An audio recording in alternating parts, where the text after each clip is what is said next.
Você consegue...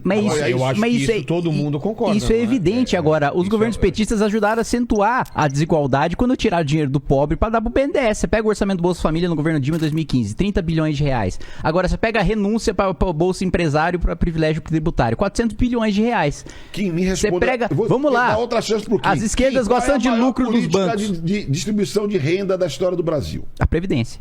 Qual foi? A Previdência. Quais são as propostas? Quais foram as iniciativas que produziram isso? A Previdência Social? Sim, mas tem vários programas de Previdência Social. Tem vários. O BPC. Por exemplo. Quem fortaleceu o BPC? Quem fortaleceu o BPC? O BPC expandiu é o benefício por prestação continuada, né? Geralmente há um auxílio para um sujeito que não tem mais capacidade de trabalhar. Abaixo da linha de pobreza, mais abaixo da linha de pobreza, tem alguma deficiência. A maior expansão do BPC foi feita no governo Lula.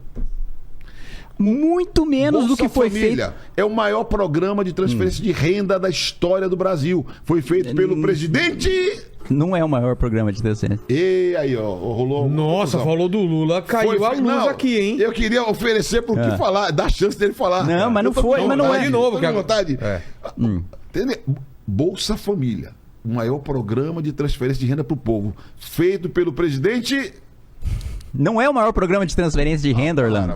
Tudo bem. A valorização do salário mínimo. A política de valorização do salário mínimo. Aumenta a informalidade. Mas tá errado por quê? O povo porque aumenta a informalidade. Digno. Para, cara. O povo não tá ganhando salário digno, é o contrário. Ele tá custando demais pra ser contratado formalmente. Bolsonaro acabou com a política. E tá sendo obrigado a vender água na rua. Bolsonaro acabou com a política, por isso tá tudo arrebentado. Não, mas na época do governo Lula você tinha 40 milhões de informais também. Foi a maior taxa de formalização da história. Você tinha 40 milhões de informais também. Foi a menor taxa de informalidade da história. 40 milhões é alto, Orlando. Claro, mas foi a menor da história. 40 milhões mas foi a menor alto. da história. Você tem que olhar o que era antes. Era 60 milhões, que aí pra 40 não vale nada. Não, claro que vai. Não, claro que vai. Imagina, eu vivi com 400 reais por mês, Orlando. Vivi com 400 reais por mês. Não fale dos outros sem conhecer essa história, Orlando Silva. Não fale dos outros sem conhecer. E mais do que isso. Qual era a política do Lula? E mais do que isso, de aumento real.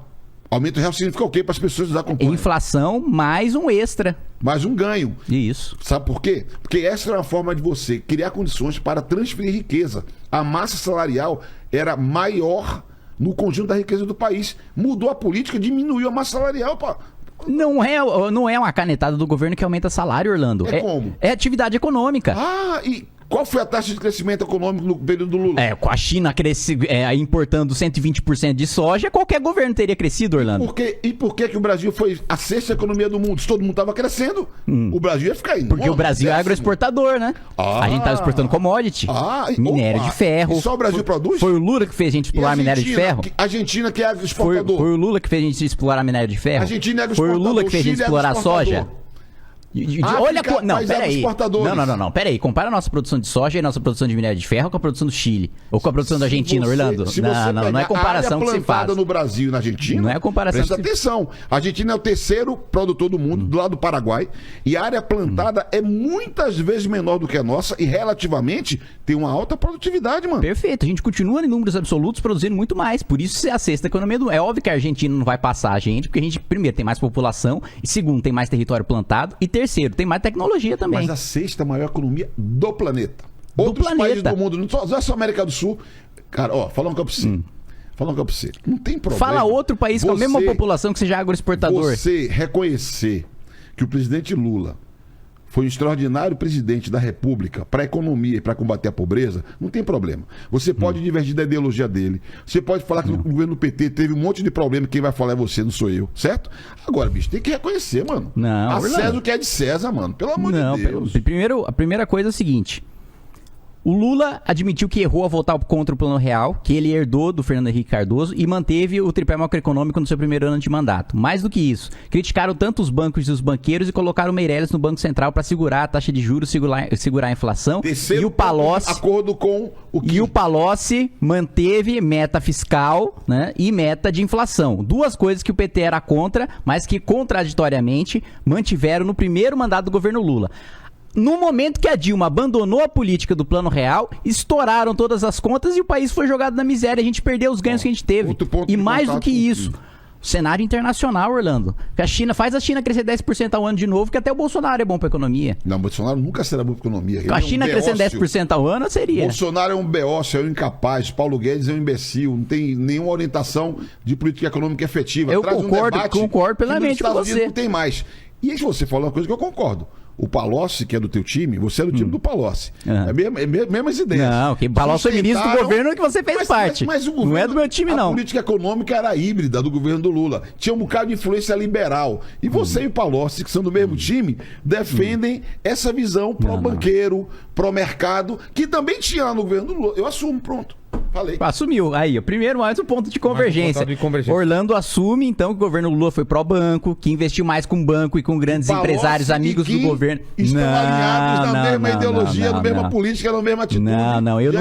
Não, nada disso. Eu nunca defendi política campeão nacional, eu nunca defendi expansão de 19% de aumento de gasto público e com 1% de investimento, infraestrutura destruída no governo Lula. Indústria, mais do que isso, indústria, um processo de desindustrialização gigantesco de 26% de representação do PIB para 13, para 10, para 11. Que ano era 26% mesmo? Que ano era 75. Ah, então você tem que dizer que vem de 75 a desindustrialização.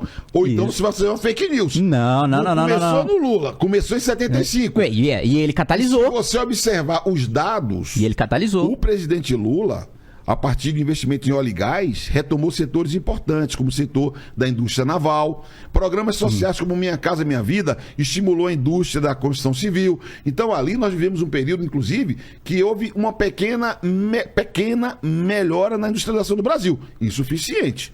E, infelizmente, nós seguimos a desindustrialização, que é uma tendência e que um dia temos que enfrentar. E para enfrentar, tem que ter universidade, pesquisa e desenvolvimento, tecnologia, que a Universidade Brasileira produz e que não pode ser atacada como você faz, querendo cobrar mensalidade. Você é aquele general de pijama, como é o nome dele? Que daquele de pijama. Seu parceiro ali, o general de pijama, como é o nome dele? Pô, fala aí. Que general de pijama? Sei que você tá falando. Que meu parceiro que ataca a universidade, quer cobrar mensalidade? Que parceiro que... Ah, o Peternelli? Pronto, chegamos. Por que general de pijama? Não é de pijama? Por que ele tá de pijama? Não é de pijama, ele fica ali. Eu nunca vi ele de pijama, igual a você, eu já não sei. Mas o ponto é o seguinte... Houve um processo de catalisação, de desindustrialização durante o governo Lula.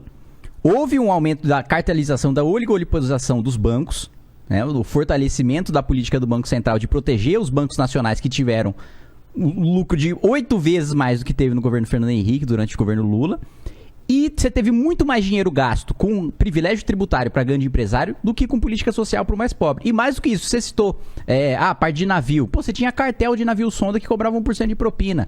Óleo e gás. A gente não é capaz de refinar o nosso próprio petróleo do pré-sal porque não teve investimento em refinaria. Foi quebrada a Petrobras por causa do escândalo de corrupção. A gente não consegue refinar o nosso próprio petróleo e a gente depende do preço internacional. Por isso que a gasolina, uma das razões, é justamente estar dependendo do dólar. E o dólar está tão alto hoje. O Kim diz que larga o Bolsonaro, mas o pensamento de Bolsonaro não larga o Kim. Não. Ele tá falando tudo, toda a conversinha, todo o mimimi do Bolsonaro, a mesma narrativa. Não, a Petrobras, acabaram com a Petrobras. Aí é mentira. Não tem refino aqui no Brasil. E é mentira? Não, rapaz. Então as duas coisas são verdade. No refino, não tem a menor dúvida. Parabéns. Nós temos que fazer mais